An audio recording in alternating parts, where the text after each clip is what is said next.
Have you ever ended the day completely drained, but when someone asks you how you are, you still say, "I'm fine," even when your chest is tight, your thoughts are tangled, and your smile is just habit?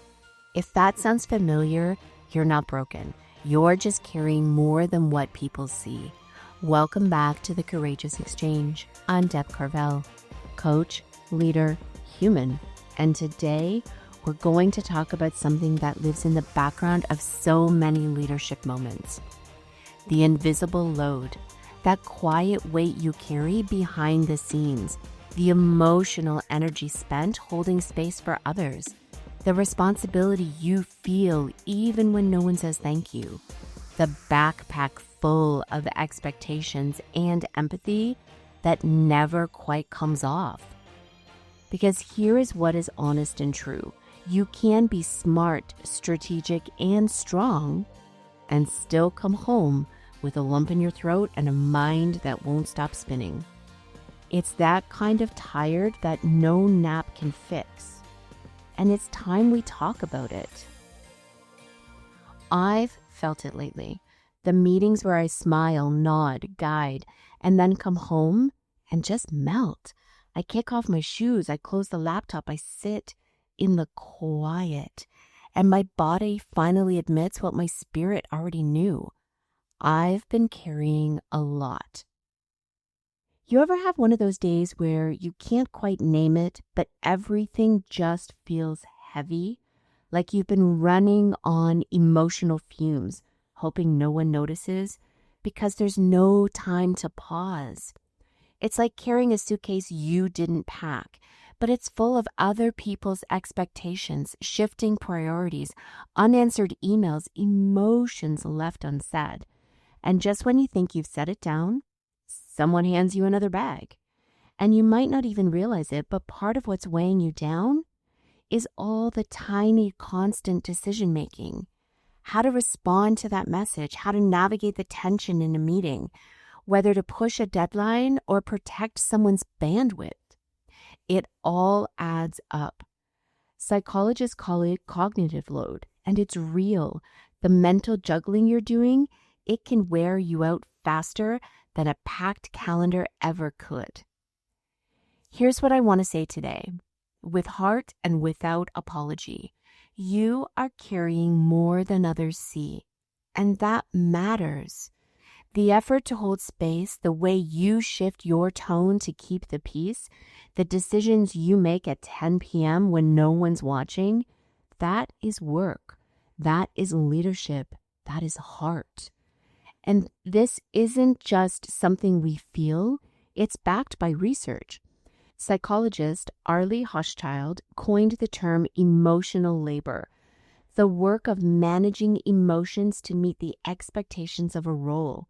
Originally used to describe service jobs, is now recognized as a key part of leadership, especially for women and caregivers. Studies show that leaders regularly adjust their tone, mood, and words to support the emotional needs of others.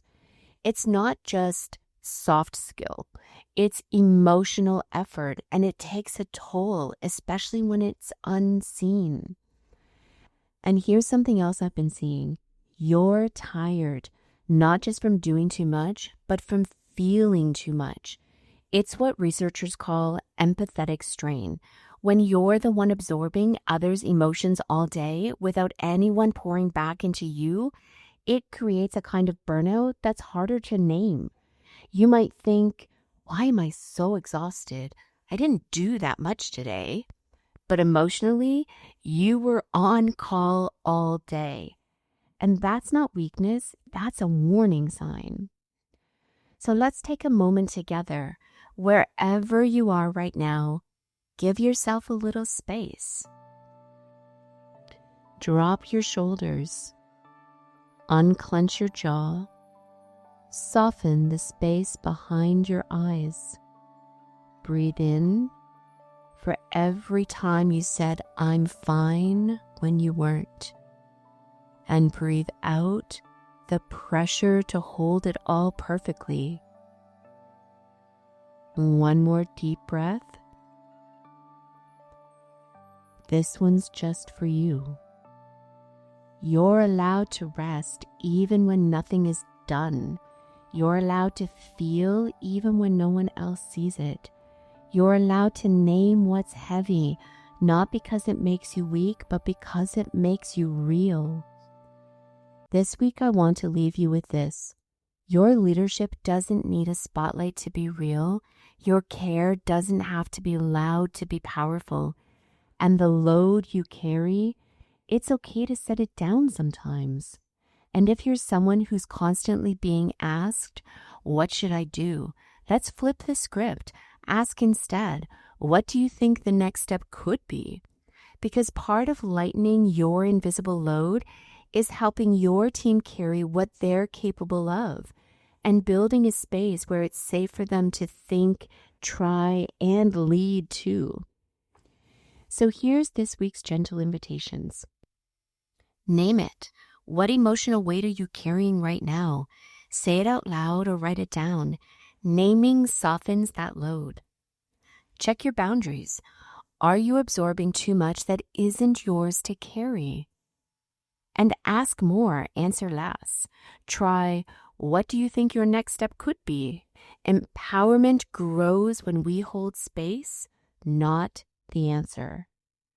Choose one act of restoration, a walk, a slow cup of coffee, a 10-minute doing nothing window.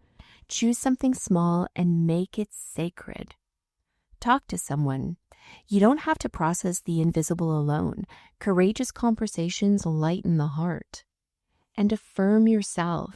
Try this. Even when no one sees it, I know the strength it takes to show up, and that's enough. If this episode met you in the middle of your invisible load, I'm so glad it did. You're not alone. You're human, a courageous one at that. And if this resonated with you, send it to someone who might be carrying something too. Sometimes we don't need advice. We just need someone to say, I see you. Until next time, be kind to your mind and bold with your heart.